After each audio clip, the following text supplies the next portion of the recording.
Okay, students, this is just a quick tutorial on how to use Loom a little bit. Basically, for the presentation, the poem presentation that you're going to be doing for this assignment, you won't need the screen and camera, so you'll just click and say screen only. And then I have my own microphone, but your microphone on your computer should be just fine.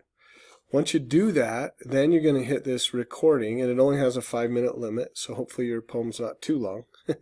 But you click on start recording, and then it will ask you what you want to do. You can do the entire screen, a window, or a Chrome tab.